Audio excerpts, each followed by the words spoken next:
বহুতো ছাত্ৰ-ছাত্ৰী বা বন্ধু-বান্ধৱী সুধিছিলে যে এমপ্লয়মেণ্ট এক্সচেঞ্জ কাৰ্ডখনৰ আকৌ আমি ৰেজিষ্টাৰ কৰিব লাগিব নেকি বা ৰেজিষ্টাৰ কৰাৰ লাষ্ট ডেটটো কেতিয়া। গতিকে চোৱা ইয়াতে গভৰ্ণমেণ্ট অফ আছামৰ পৰা অফিচিয়েল নটিচ আহিছিলে।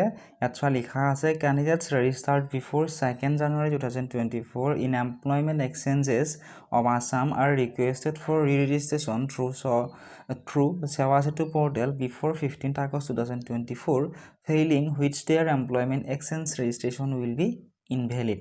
অৰ্থাৎ যদিহে তোমালোকে 2024 চনৰ জানুৱাৰী মাহৰ 2 তাৰিখৰ আগতে এমপ্লয়মেণ্ট এক্সচেঞ্জত তোমালোকে ৰেজিষ্টাৰ কৰিছিলা তেতিয়া হলে তোমালোকে আকৌ নতুনকৈ ৰেজিষ্ট্ৰেশ্যনটো কৰিব লাগিব।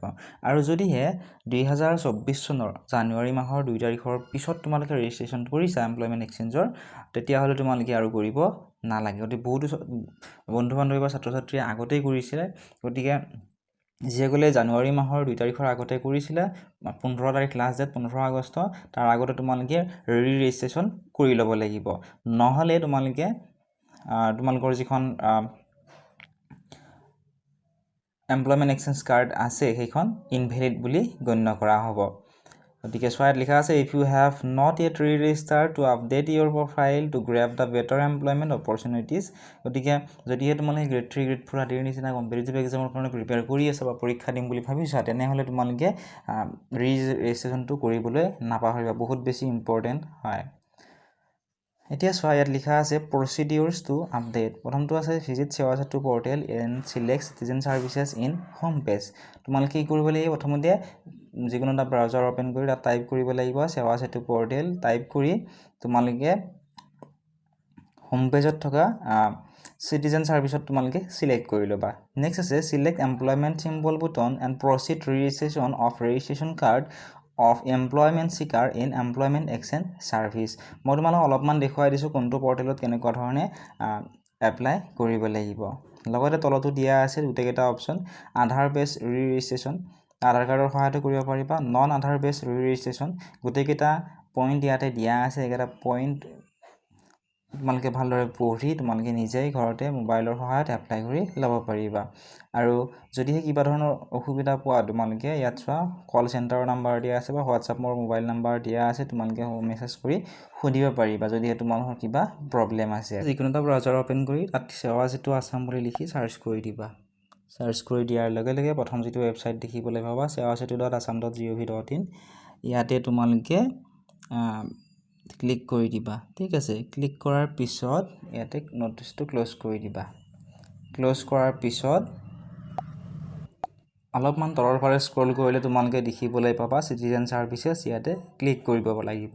ঠিক আছে, ক্লিক কৰাৰ পিছত ইয়াতে চোৱা অপচনটো দেখিবলৈ পাইছা এমপ্লয়মেণ্ট, ইয়াতে ক্লিক কৰিব লাগিব। ঠিক আছে, এমপ্লয়মেণ্টত তোমালোকে ক্লিক কৰি দিবা। ক্লিক কৰাৰ পিছত তোমালোকে ৰি-ৰেজিষ্ট্ৰেশ্যন বুলি আহিব, ইয়াতে তোমালোকে ক্লিক কৰি দিবা। ইয়াতে প্ৰচিড বুলি আছে, এই অপচনটো ক্লিক কৰি দিলে হ'ব। নেক্সট আছে অপচনটো চোৱা ইয়াতে apply with Aadhaar recommended.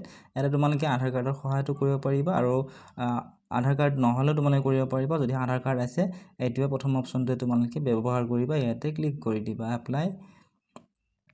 Next ঠিক আছে, তাৰপিছত সেই যিখন অফিচিয়েল নটিচ তাত এটা কথা উল্লেখ কৰা আছিলে যে please note apply without Aadhaar is applicable only for those whose Aadhaar is block due to NRC issue. NRCৰ ইছ্যুৰ কাৰণে যদি কাৰোবাৰ আধাৰ কাৰ্ডখন ব্লক হৈ আছে তেতিয়াহ'লে তোমালোকে এপ্লাই উইথাউট আধাৰ ক্লিক কৰি তোমালোকে কৰিব পাৰিবা, নহ'লে তোমালোকে এইটো কৰিব নোৱাৰিবা। তোমালোকে আধাৰ কাৰ্ডৰ সহায়তে কৰিব লাগিব। তাৰপিছত তলৰ ফালে আছে লগ ইন ৰেজিষ্ট্ৰেশ্যন, ইয়াতে ক্লিক কৰিবা। ক্লিক কৰি তোমালোকে এনেধৰণে তোমালোকে ইয়াত আধাৰত ক্লিক কৰিব পাৰিবা। আধাৰত ক্লিক কৰি আধাৰ নাম্বাৰ আধাৰ এণ্টাৰ ID নাম্বাৰ পাছৱৰ্ড দি তোমালোকে এইটো কৰিব পাৰিবা। বা নিউ ইউজাৰ হ'লে চাইন আপ ফৰ ভেৰিফিকেশ্যন ইয়াতে ক্লিক কৰিব পাৰিবা। ঠিক আছে, এনেকুৱা ধৰণে তোমালোকে কৰি ল'বা। আৰু যদি সম্পূৰ্ণ ভিডিঅ' লাগে, গোটেইখিনি কৰি দেখুওৱা সম্পূৰ্ণ ভিডিঅ'টো লাগে, কমেণ্ট ছেকশ্যনত জনাবলৈ নাপাহৰিবা। আৰু এতিয়া মই স্ক্ৰীনশ্বটটো দি দিছোঁ ওপৰত, সেইকেইটা ষ্টেপ ফ'ল' কৰি তোমালোকে নিজেই কৰি ল'ব পাৰিবা। অনলাইনৰ দোকানত গৈ পইচা দিয়াৰ কোনো প্ৰয়োজন নাই, তোমালোকে নিজেই ঘৰতে সেইখিনি কৰি ল'ব পাৰিবা। যদি ভিডিঅ'টো চাই ভাল পাইছে বা উপকৃত হৈছোঁ বুলি ভাবা ভিডিঅ'টো লাইক কৰি দিয়াৰ লগতে চেনেলটো ছাবস্ক্ৰাইব কৰি দিবলৈ নাপাহৰিবা।